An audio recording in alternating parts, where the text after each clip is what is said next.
আসসালামু আলাইকুম। আল্লাহর কাছে ক্ষমা প্রার্থনা।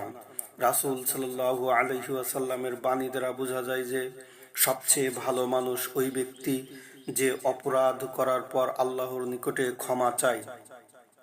ক্ষমা প্রার্থনা করা সবচেয়ে বড় ইবাদত। এতে আল্লাহ যত বেশি খুশি হন, অন্য কোনো ইবাদতে তত বেশি খুশি হন না। এজন্য নবী করিম সাল্লাল্লাহু আলাইহি ওয়াসাল্লাম দিনে প্রায় ৭০ বারেরও বেশি ক্ষমা প্রার্থনা করতেন। এ মর্মে আল্লাহ তাআলা বলেন, ইয়া আইয়ুহাল্লাযীনা আমানু, হে ঈমানদারগণ, তুবু, তোমরা তওবা করো, ইলাল্লাহি, আল্লাহর কাছে, তাওবাতান নাসুহা, একনিষ্ঠ তওবা। আসা রব্বুকুম, আশা করা যায় তোমাদের প্রতিপালক ইউকাফির আনকুম, তোমাদের গুনাহকে ক্ষমা করে দিবেন, ও সাইয়্যাতিকুম, তোমাদের পাপ তোমাদের থেকে মিটিয়ে দেবেন, ওয়ায়ুদ খেলাকুম, তোমাদেরকে প্রবেশ করাবেন, জান্নাতিন, এমন জান্নাতে, তাজরিমিন তাহতিয়াল আনহার, যার নিচ দিয়ে নদী প্রবাহিত। ইয়াউমালা ইখজিল্লাহুন নাবিয়া, সেই দিন এই কাজ করবেন যেদিন আল্লাহ তাআলা নবীকে অপমানিত করবেন না। ওয়াল্লাযীনা আমানু, এবং তার সাথে যারা ঈমান এনেছে তাদেরকে অপমানিত করবেন না। নূরুহুম ইয়াসআ বাইনা আইদিহিম ওয়া বিআইমানিহিম, তাদের নূর, তাদের জ্যোতি সামনে পিছনে তাদের সাথে চলতে থাকবে। ইয়াকুলুনা, তারা বলবে, রব্বানা, হে আমাদের প্রতিপালক, আতমিম লানা, আপনি আমাদের জন্য পূর্ণ করেছেন, নূরানা, আমাদের জ্যোতি, ওয়াগফির লানা, আপনি আমাদেরকে ক্ষমা করুন, ইন্নাকা, নিশ্চয় আপনি, আলা কুল্লি শাইইন কদির, সবকিছুর উপর ক্ষমতাবান। সূরা তাহরিমের ৮ নম্বর আয়াত। সূরা মুহাম্মাদের ১৯ নম্বর আয়াতে আল্লাহ পাক বলছেন, সুতরাং তুমি জানো যে আল্লাহ ব্যতীত কোনো মাবুদ নেই, ক্ষমা প্রার্থনা করো তোমার জন্য এবং মুমিন নর নারীদের পাপের জন্য।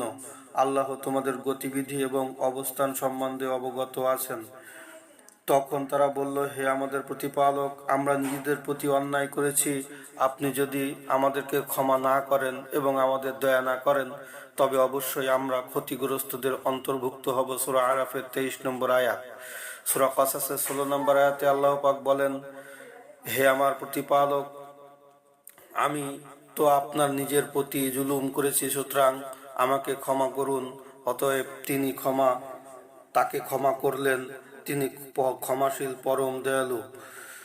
সূরা মুমিনুনের 118 নম্বর আয়াতে আল্লাহ পাক বলেন, বলো, হে আমার প্রতিপালক, ক্ষমা করুন ও দয়া করুন, দয়ালুদের মধ্যে আপনি সবচেয়ে বেশি দয়ালু।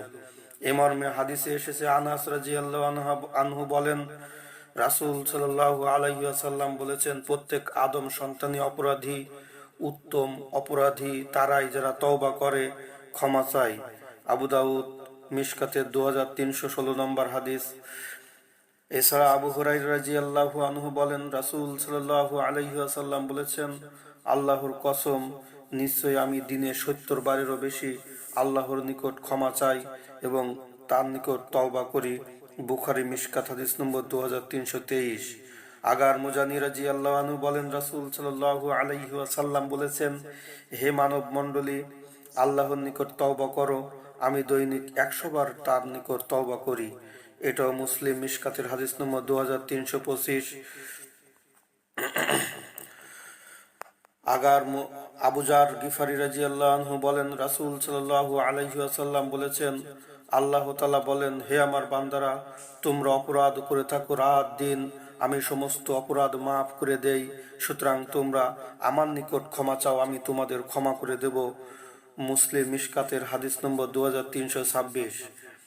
আবি সাঈদ খুদরি রাদিয়াল্লাহু আনহু বলেন, রাসূল সাল্লাল্লাহু আলাইহি ওয়াসাল্লাম বলেছেন, বনি ইসরাইলের মধ্যে এক ব্যক্তি ছিল যে ৯৯ জন মানুষকে হত্যা করেছিল। এরপর সে ফতোয়া জিজ্ঞাসা করার জন্য বের হলো এবং একজন দরবেশের নিকট গিয়ে জিজ্ঞাসা করলো, এরূপ ব্যক্তির জন্য তওবা আছে কি? তিনি বললেন, নেই। সে তাকেও হত্যা করলো এবং বারবার লোকদের জিজ্ঞাসা করতে থাকলো। এক ব্যক্তি বলল, অমুক গ্রামে যাও, অমুককে জিজ্ঞাসা করো।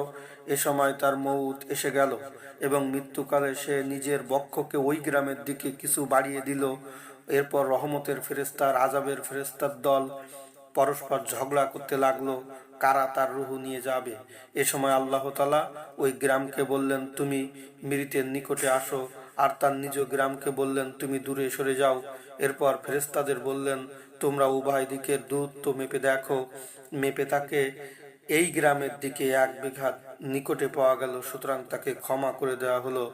বুখারী মুসলিম মিশকাতের হাদিস নম্বর 2327। এমনিভাবে আবু হুরায়রা রাদিয়াল্লাহু আনহু বলেন, রাসূল সাল্লাল্লাহু আলাইহি ওয়াসাল্লাম বলেছেন, ওই সত্তার কসম যার হাতে আমার আত্মা রয়েছে, যদি তোমরা গুনাহ না করতে আল্লাহ তোমাদের সরিয়ে দিতেন এবং এমন যদি তোমরা গুনাহ না করতে আল্লাহ তোমাদের সরিয়ে দিতেন এবং এমন এক জাতিকে সৃষ্টি করতেন যারা গুনাহ করে আল্লাহর নিকট ক্ষমা প্রার্থনা করত, আর আল্লাহ ক্ষমা করে দিতেন। মুসলিম মিশকাতের হাদিস নম্বর 2328।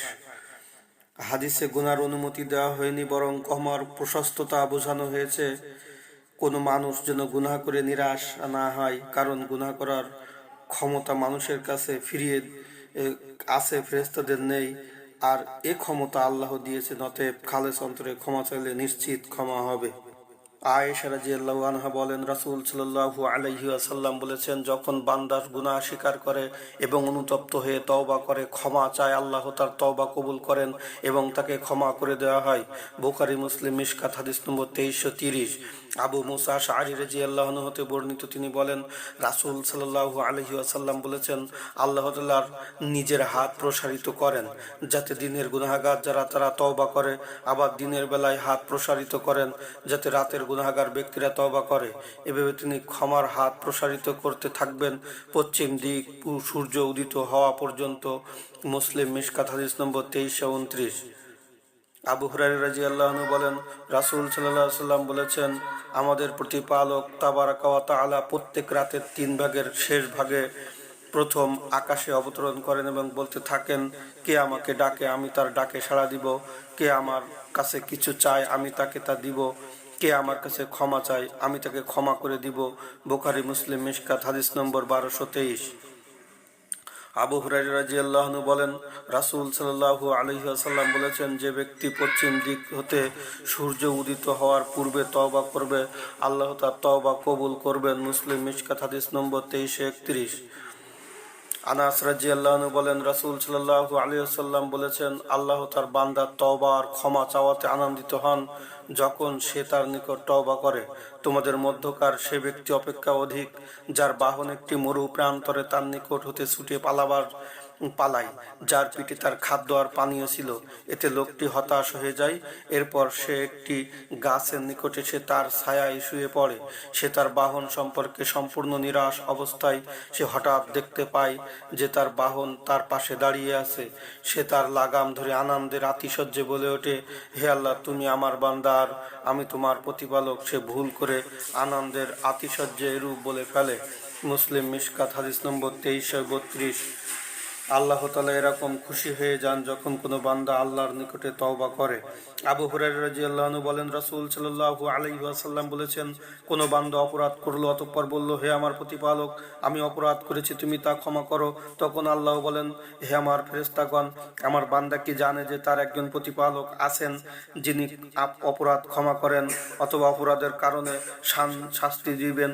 তোমরা সাক্ষী থাকো, আমি তাকে ক্ষমা করে দিলাম। অতঃপর আল্লাহ যতদিন চাইলেন ততদিন অপরাধ না করে থাকলো, আবার অপরাধ করলো এবং বলল, হে আমার প্রতিপালক, আমি আমার অপরাধ করেছি, তুমি আমাকে ক্ষমা করো। তখন আল্লাহ বলেন, আমার বান্দা কি জানে যে তার একজন প্রতিপালক আছেন যিনি অপরাধ ক্ষমা করেন অথবা অপরাধের কারণে শাস্তি দিবেন?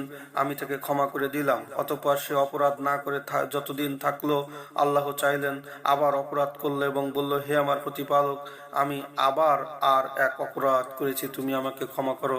তখন আল্লাহ বলেন, আমার বান্দা কি জানে যে তার একজন প্রতিপালক আছেন যিনি অপরাধ ক্ষমা করেন অথবা অপরাধের কারণে শাস্তি দেন? আমি তাকে ক্ষমা করে দিলাম।